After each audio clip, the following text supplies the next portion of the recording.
back at it again with another This Week in WWE with TheJaseDawg. That's right, guys. So we are now up to episode number 47. That's right. So this is getting very close to the 50 mark, which is very close to 1 whole year of This Week in WWE with TheJaseDawg. Oh yeah.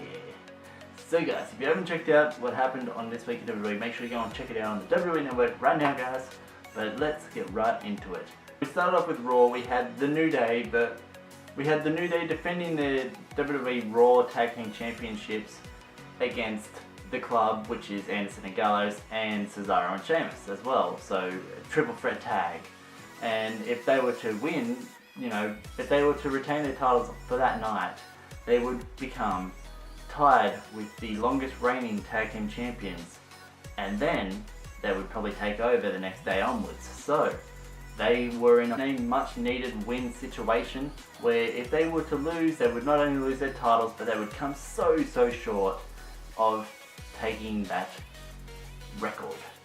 So what ended up happening was Cesaro and Sheamus were carving it up. Cesaro had some awesome moves. He even did the 619, but he's called it the Swiss 19. So that was pretty mad. But what ended up happening was New Day ended up getting the cheeky win. I think Cesaro and Sheamus did all the hard work, and then Big E and that just came in and stole the win away from them, really. Had Braun Strowman versus Curtis Axel. Of course, you knew that Axel was going to get his ass whooped. But he said, if anyone can cut down this big tree, it's the Axeman. But he ended up getting destroyed, so the axe was not made of as much steel as he thought he was. But after that, we found out that Zayn he was pretty much demanding his match against Braun Strowman to Mick Foley. And he said that if he doesn't get it, something's going to happen. And Mick Foley's like, you're not going to get it. And so there was speculation that maybe Zayn's going to move to SmackDown. Zayn versus Jinder Mahal, and what could have been Zemi's last match on Raw. Of course, he beat Jinder, and then after the match, Mick Foley came out with a contract. And he said, look, me and Dina Bryan, we've been talking, and we've decided to swap you for a talent over on SmackDown of equal or greater value. And do you want to know who the talent is? And Zayn's like, yeah, why not?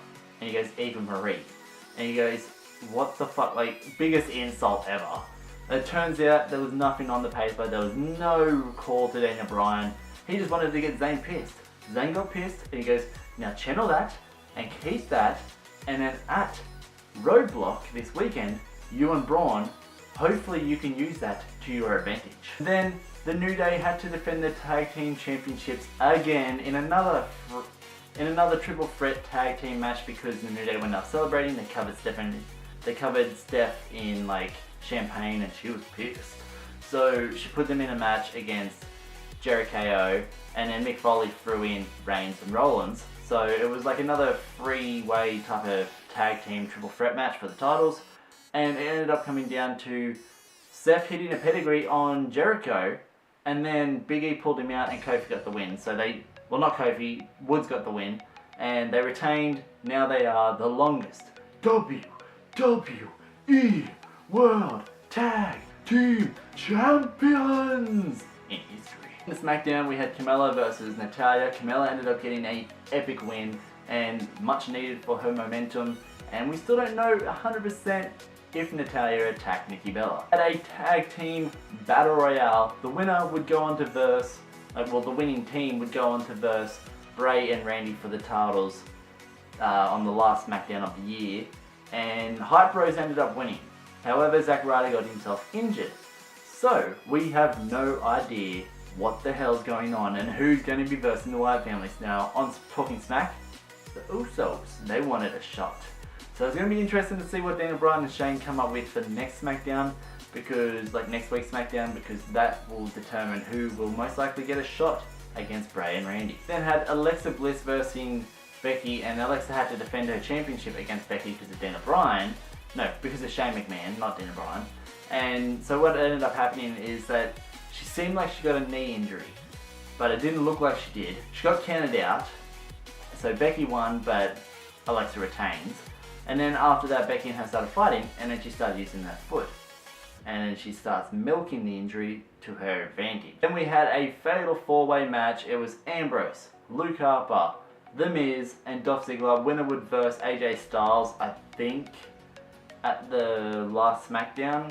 and it was like elimination. So first one to go was The Miz. He got eliminated quick. Then Harper got eliminated, and then it came down to Dean and Ziggler, and then Miz kind of grabbed Dean's leg, pulled him down, and then that kind of gave Ziggler enough time to kind of get his grip together. Ambrose kicked off Miz, got in the ring, bang, hit him with a super kick, 1, 2, 3. Dolph Ziggler is now getting a title shot against AJ Styles. Into 205 Live, we had Mustafa Ali versus Lince Dorado. Now this match was a pretty awesome match. There was some mad high-flying moves from both of these guys. However, it ended in a double countout because both people could not get back to the ring in time of the 10 count. It had Rich Swann versus TJ Perkins in a non-title match, and I think Kendrick was at rings, he was at the announce table. Now this was a good match. However, TJ got the win, and then after the match, they all kind of beat each other up, I'm pretty sure. I can't really remember if they did, but TJ did get the win over Rich. So I think that's 2 weeks now that Rich has lost to both his people, because both TJ and Kendrick are getting a title shot at Roadblock against Rich for the Cruiserweight Championship. And now into NXT, we started with Shinsuke Nakamura versus Samoa Joe for the NXT Championship at Melbourne, Australia. That's right, guys. This was a recorded one. It was in a steel cage match as well, so it was pretty cool. And of course, Shinsuke had the chance. He hit him with a Kinshasa off the fucking steel cage, and Joe was out. The cage door was open. Shinsuke could have went. He was looking, and he closed the door and then hit him with another Kinshasa and got the win by pinfall. So Shinsuke retained the championship at Australia. And now we are into the 4 matches on NXT. Now these 4 single matches were determined so all 4 winners of these 4 matches would go into a fatal 4-way next week, and the winner of that will go on to verse Shinsuke for a title shot. So first match we had was Eric Young versus Ty Dillinger. Now this match was pretty cool. This match was actually awesome, to say the least. Now, but what happened was Ty looked like he was going to get the win.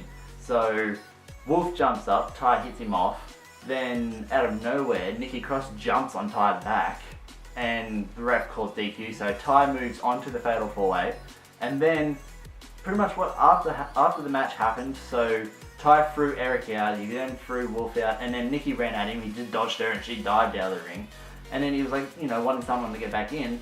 Then out of nowhere, Big Damo lays him out. The crowd was chanting, "Shave your back, shave your back," because he's got a hairy ass back. And he's got really hairy shoulders too, but the back was fucking hairy. He had no shirt on, of course. And he laid Ty Dillinger out and then walked off. And then he was nodded to Eric and walked off, and I was like, does he want to be a part of Sanity? This match we had No Way Jose versus Andrade Cien Almas. Now of course the winner of this would also move on to the Fatal 4-Way. Good match, Andrade won, he moves on. Then we had Elias Sampson versus Roderick Strong. Now of course you knew Elias Sampson was not going to win this match, so Roderick Strong moves on. Final match on NXT was Oney Lorcan versus Bobby Roode. Of course you knew who was going to win. Glorious! Bobby moves on to the Fatal 4-Way. So we have next week on NXT, we have Bobby Roode, Andrade Cien Almas, Ty Dillinger, and Roderick Strong. Winner of that match goes on to verse Shinsuke Nakamura for the NXT Championship. Guys, if you liked what happened this week in WWE, make sure you hit that like button hard, guys, but not too fucking hard, don't break your computer. If you want to follow me on Instagram and Twitter, the links are in the description down below. Guys, make sure if you haven't already, hit the subscribe button to join the Dog Squad and spread the word of the TheJaseDawg to everybody you know. Guys, definitely check out my most recent Amnesia and Layers of Fear episodes. They're in the description down below, as well as the most recent WWE 2K17 micro meta, TheJaseDawg, is also in the description as well. But guys, as always, stay awesome. TheJaseDawg is out of here. See you.